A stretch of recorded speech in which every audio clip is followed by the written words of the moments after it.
ကျွန်တော်ဒီပေးမဲ့ဟာတွေကတော့exponential growth နဲ့ကျွန်တော် linear growth ပေါ့နော် okay အဲ့ဆိုတော့ဒီ exponential growth နဲ့ linear growth မှာဘယ်လိုပြောရလဲဆိုတော့နော်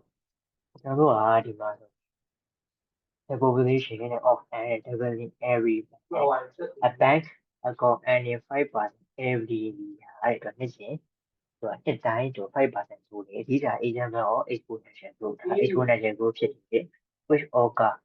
when the amount of each day is multiplied by a number greater than 1 နဲ့ဒါ exponential growth အဲ့တော့ကျွန်တော်တို့ဘာကိုပြောချင်တာလဲ okay exponential ဒီ d နဲ့ exponential မှာတစ်ပိုင်းရှိတယ်ဟုတ်တယ်နော် exponential မှာက exponential growth exponential ဒီရဲ့ဆိုလို့ရှိတယ်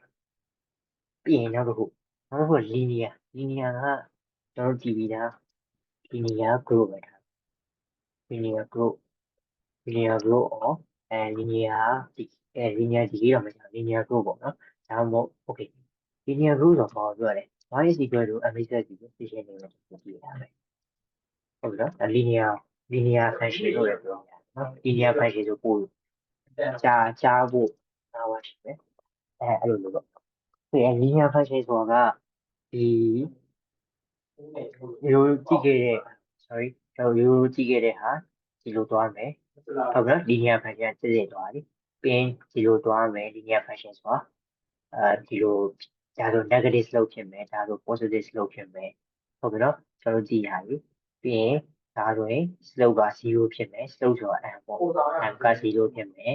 ပြီးရင်နောက်တစ်ခုက linear function နောက်တစ်ခုကဒါအကုန်လုံးကဒါပြီးရင်ဒီလို vertically ပါ vertically ဆိုကျွန်တော်တို့ identify ဆိုပြောရင်ဒီလိုအဲ့ဒါ slope က identify ဆိုပြီးတော့ DEFI identify ဆိုပြီးပြောတယ် okay အဲ့ဆိုဒါလေးကိုတည်ပေါ့နော်ဒါ linear function ဆိုတာကိုပြောဟုတ်နော်တော့ဒီမှာ linear growth ဆိုတော့ဒီဟာကိုပြော linear growth ဆိုတာကြီးသွားတဲ့ဟာကိုပြောနော်ဒီဒါ linear growth လို့ပြောဆိုတော့ဒါ positive slope ရှိတဲ့ဟာ okay အဲ့ exponential ကဘာကိုပြောလဲ exponential ဘာကိုပြောလဲဆိုတော့ exponential ကျတော့ရှင်းလေးပါကျွန်တော်တို့ထားပါတော့ဘန်မှာကျွန်တော်တို့က100ထည့်ကျွန်တော်100ထည့်လား100ထည့်အဲ့ဒီဘန်ကနေပြီးတော့ကျွန်တော်ကို5% 5%သူကတစ်နှစ်ပေးမယ်လို့ပြောရတယ်နော်5%တစ်နှစ်ပေးတယ်ဟိုတစ်နှစ်တိုင်းပေးမယ်ပေါ့အဲ့လိုပေးโอเคအဲ့တော့ဘန်ကနေပြီးတော့မင်းက compound interest နဲ့ပေးမယ်လို့သူကပြောတယ် compound interest ဆိုတော့အတိုးပုံကအတိုးရှင်အဲ့ဒါ exponential နဲ့တူတယ်နော် compound interest အတိုးပုံကအတိုးရှင်အဲ့တော့ဘန်ကနေ compound interest နဲ့ပေးမယ်မင်းတို့ဆိုโอเคအဲ့ဘယ်လိုသဘောလဲဆိုတော့ဒီမှာကျွန်တော်ကဟို100ရှိတယ်သူကပထမဆဆိုတော့ကျွန်တော် initial က100ရှိတယ်ကျွန်တော်100ရှိမယ်โอเคကျွန်တော်တို့တနေ့တည်းဆိုပြီးတော့ဘန်ကျွန်တော်တို့ဟိုပတ်စံဘယ်လောက်ပွားသွားလဲဆိုတော့100ပွားသွားတယ်105ဒေါ်လာဖြစ်သွားโอเคအဲ့ဘန်ကဘယ်လိုပြောရလဲဆိုတော့ तू က105ဖြစ်သွားပြီ105ဖြစ်သွားရင်ကျွန်တော်တို့ကဒီ105ပေါ်မှာကျွန်တော်တို့5%ဘန်တော့ main တစ်နှစ်ထပ်စုရင်ငါထပ်ပေးမယ်အဲ့လိုပြောချင်တာအဲ့ exponential growth ပဲဝေးအဲ့ဒါ linear growth ဆိုတာဘာလဲ linear growth ဆိုတာဒီလိုဘန်ကကျွန်တော်100တဲ့အဲ့ဟိုဒီမှာ5%ပေါ့5%ဘန်ပေးမယ်โอเคဒါမဲ့ငါမင်းကိုဒီလို exponential ပုံစံမပေးဘူးlinear ပုံစံပေးမယ်linear ပုံစံပေးမယ်ဆိုဘယ်လိုဖြစ်မလဲဆိုတော့ကျွန်တော်တို့ကနောက်5%ပေးတော့ကျွန်တော်တို့တစ်နေ့တည်းဆိုပြီးတော့ကျွန်တော်တို့ပတ်စံ105ဖြစ်သွားတယ်ဒါပေမဲ့နောက်တစ်နေ့ထပ်စုဖို့ကျွန်တော်တို့ရဲ့ပတ်စံက5ပဲရ130ပဲဖြစ်ဟုတ်ပြီနော်ဒါနှစ်နှစ်စုပြီးတော့ကာလာက130ပဲရှိတာโอเคဒီ compound interest exponential growth ပုံစံနဲ့စုမယ်ဆိုရင်ကျွန်တော်တို့ရဲ့ပတ်စံက130.25ဖြစ်သွားတယ်ဒါတစ်နှစ်အတွင်းပါအဲ့ဆိုတော့တော်တော်လေးကွာပါတယ်နော်ဒီမှာ तू ကကျွန်တော်က exponential growth compound interest ပုံစံနဲ့ဘန်ကိုထည့်မယ်ဆိုရင်ကျွန်တော်က130.25နောက်2နှစ်ကြာပြီကျွန်တော်ပတ်စံ130.25ဖြစ်မယ်ဒါပေမဲ့ကျွန်တော် linear function linear growth ပုံစံနဲ့ထည့်မယ်ဆိုကျွန်တော်တို့ပတ်စံ130ဖြစ်ဝင်ဒါနှစ်တွေကြာသွားရင်အရင်စကားပြောရပေါ့အခု2နှစ်နဲ့ရင်ကျွန်တော်တို့တွေ့တာ 0.25 ကွာသွားပြီဟုတ်နော်တနည်းအဲ့နောက်ပိုင်းကျရင်နှစ်တွေတော်တော်ကြာသွားပြီဒါတော်တော်ကြီးရဲ့အမောက်ကွာသွားမှာဟုတ်ပြီနော်အဲ့တော့ကိုယ်ရတည်မယ် linear function ဆိုတာဒီလိုသူကကြတော့ ဒီ original ကိုထည့်ခဲ့ပတ်စံ100ပုံပါအဲ့တော့5%နှစ်စဉ်ကိုအပေါ်ကိုပဲပျောက်ပျောက်ပြီးပေးသွားတာ exponential growth exponential ပုံစံကြတော့ကိုကတစ်နှစ်စုပဲ105ဖြစ်သွားတယ်105ပုံမှာကိုကexponential က5%ပြန်ပေးပြီးတော့အဲ့လိုတိုးဟုတ်ပြီနော်အဲ့တော့နှစ်ခုရှင်းမယ်ရှင်မယ်နှစ်ခုရှင်းပြီဆိုရင်နှစ်ခုရှင်းပြီဆိုရင်ကျွန်တော်တို့okay တူ linear exponential ပေါ့နော်exponential ပုံစံလေးချက်ပြမယ် exponential ကဘယ်လိုလေးလဲဆိုတော့ဖြစ်မယ်y is equal to exponential က y is equal to ကျွန်တော် a base power d ရဲ့ဒီပါဟုတ်ပြီဒါလည်းကျွန်တော်မှတ်ထားရမယ်ဟာပေါ့ linear function မှာကျွန်တော်ညလုံးနဲ့တီးနေတာ y equal to mx plus b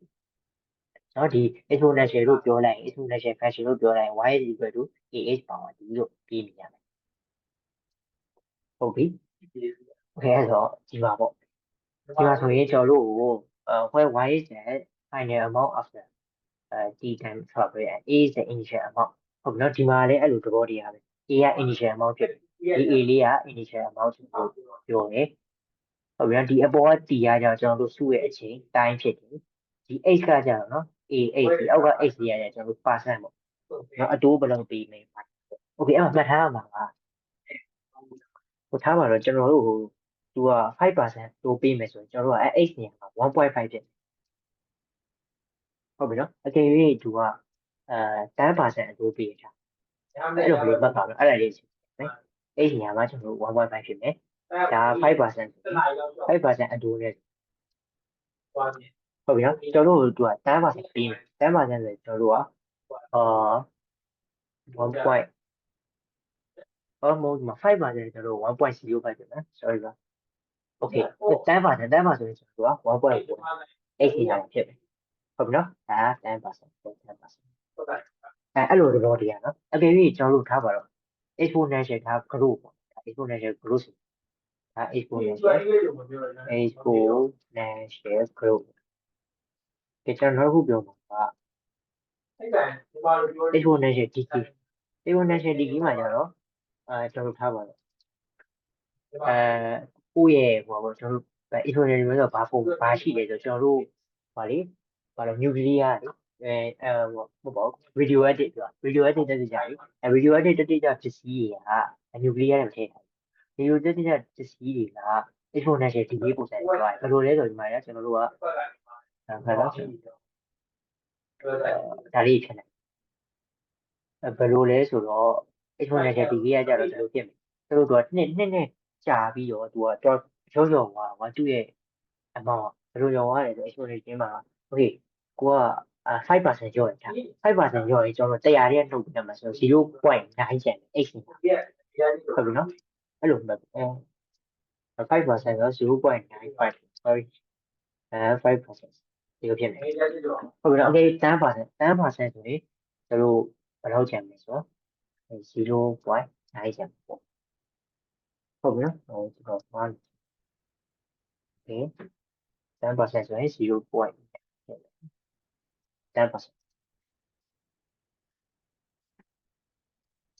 ကဲအဲ့ဒါဆိုတော့ဒါ exponential decay ပေါ့ဒါကျွန်တော်နှစ်တည်းပြီးရင်ဒါ h နေရာမှာထည့်မယ်နော်ဒီ formula မှာ y is equal to ah နော်t နေရာမှာကျတော့ကျွန်တော်အချိန်ကာလကိုထည့်အဲ့ဆို exponential growth နဲ့ exponential decay အဲ့လိုပါလိမ့်မယ် okay ပုံစံလေးကို graph လေးကိုပုံပေါ်ကြည့်မယ်နော် exponential growth က graph ကကြဒီလိုဒါ h နဲ့ဒါ1 exponential growth ကကြဒီဒီလိုပုံပေါ့ဒီလိုပုံလို့ဘယ်လိုဆွဲပြလဲဒီလိုတက်သွားတယ်exponential growth ပဲဟုတ်ပြီနော် okay exponential decay ရဲ့ပုံကကြတော့ဘယ်လိုဖြစ်မလဲဆိုတော့ဒါလေးရှိမယ်ဒါမှရှိမယ်decay ကကြတော့ဒီလိုပေါ့ဆင်းသွားဒီလိုလေးဟုတ်တယ်အဲ့လိုဆင်းသွားကျွန်တော်အပေါ်အမြင်ကနေပြီးဒီလိုဆင်းသွားအဲ့လိုမကဘူးလိုင်းမချဒီလိုလေးဆင်းသွားမှာဒါ exponential decay ရဲ့ graph ပြီးရင် exponential growth ကခုနကဒီနော်โอเคเนาะအဲ့တော့ကိုနားလည်မယ်ဟုတ်နော်အဲ့တော့ကိုနားလည်မယ်အဲ့တော့နားလည်ပြီဆိုရင်ဆက်တော့အဲ့တော့ဒီအောက်ကဟာကြီးကဒီဘောပေါက်ပါဟုတ်ပြီနော်ဒီ SC ဒီဟာကြီးကဘယ်တော့လဲ information အဲ့တော့ကျွန်တော်ဒီဟာပြောလိုက်ပြီဆိုတော့ graph ပုံစံဆွဲပြရဲ graph ကတော့ဒါ exponential growth graph ဖြစ်မယ်ကျွန်တော်ပြန်ဆွဲပြမယ်နော်ဒါလေးက exponential growth graph ဖြစ်မယ်နောက်တော့ exponential decay graph ကကြတော့ဒီလိုလေးဖြစ်မယ်အဲ့လိုလေးပေါ့ okay သဘောပေါက်ပြီ okay အဲ့ဒါတော့ပြောချင်ပါနော်အဲ့တော့ဒါကျွန်တော်ဒါစီစာရုပ်ဖတ်ပြီးပြောပြတာအချင်းချင်းဟုတ်နော် okay နောက်တစ်ခု linear decay ဆိုတော့တုတ်က negative ဖြစ်တဲ့အချိန်နော်ကျွန်တော်ပြောင်းလိုက်တိုင်းပဲ linear က y ဆိုလို့ mx ပဲဒါအကုန်လုံးသိရတယ် okay linear မှာကျတော့ b ကစမယ်လို့ပြောရလေ b က initial လို့ပြောရတယ်ဒါလေးကိုသိရမယ်နော်ကျွန်တော်နှစ်ခုနှိုင်းရှင်းတယ်y is equal to ခုနက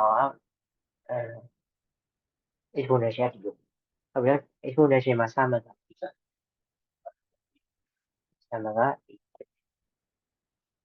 ဟုတ်နော် okay ဒီမှာက a က initial h ကကြတော့ percent ပေါ့ p e r c e n percent ဟုတ်နော် t က time ပေါ့ဟုတ်ပြီဒီမှာကျတော့ y equal to mx plus b က initial ကျတော့ဘယ်လောက်ထည့်လဲပြီး m ကကြတော့ slope slope မှာကျွန်တော် negative နဲ့ positive နော် slope negative positive ပြီးရင် h ကကြတော့ကျွန်တော်တို့ဒါကဘယ်လောက်ဒီနဲ့ညှောက်ပေးရမယ်ပေါ့ကွာအဲ့တော့ h ကိုကျတော့ဟိုဘယ်လိုပေးရမလဲဆိုတော့ y equal to mx plus b ကျတော့ဒါ slope ဖြစ်မယ်အဲ့လိုကျတော့ independent variable တစ်ခုဟုတ်ပြီနော် independent variable လို့ပြောရတယ်ဟုတ်ပါပြီဆိုတော့ဒီနေ့တော့ဒီနှစ်ခုကိုကျွန်တော်အားလုံးသိချာတည်သွားမယ်လို့ထင်ဒီပါကဲနောက်တစ်ခုနောက်တစ်ခုလေးနည်းနည်းပြောချင်တာ positive association နဲ့ negative association ဆိုတာနှစ်ခုရှိတယ်ဘယ်မှာဒါလည်းအရေးကြီးရတယ်ဟိုပါလေးကိုဒီနဲ့negative association ဒီအဲ့ဘာလို့ပြောချင်တာ positive association နဲ့ negative association ကျွန်တော်တို့ဒီမှာ data ကောက်တယ်ကွာဒီမှာဆို number of absent နဲ့ကျွန်တော်တို့ final agent score okay absent များရင်ကျွန်တော်တို့ absent တွေများလာရင် agent score တွေနှိမ့်နေသွားတယ်ကွာဒါ agent score တွေနှိမ့်သွားရင် absent တွေများတယ်ကျောင်းသားတစ်ယောက်ကကျောင်းပြတာများရင် agent score နှိမ့်တယ်ကွာအဲ့တော့သူကဒါကို data ကောက်တာ data ကဒါ scatter plot လို့နော် scatter plot နာမည်ပြောရင် scatter plot အဲ့ဒါမပြောရတော့ဘူးပေါ့ scatter plot လို့ခေါ်ပါမယ်ဟုတ်ပြီနော် okay အဲ့တော့ဒီမှာဆိုရင်ကျွန်တော်တို့ data ကိုကောက်တယ် data ကိုကောက်ပြီးကျွန်တော်တို့ကဘယ်လိုလုပ်ရလဲညမှာမြင်းလေးဆွဲတဲ့အလေကနေအဲ့ဒါဆိုရင်ကျွန်တော် negative association ဖြစ်တယ်လို့ပြောပြတာ okay နော်အဲ့ဒီမှာနောက်တစ်ခု our say စာလို့ရှိရင်ပုံညာရင် agent score မြင်အဲ့ဆိုဒီမှာဆိုရင်ကျွန်တော် line အလေကနေဆွဲတယ်ဒါ positive ပေါ့အဲ့တော့အဲ့လောက်ကျတော့ positive association ဆိုပြီးတော့ခေါ်ပါ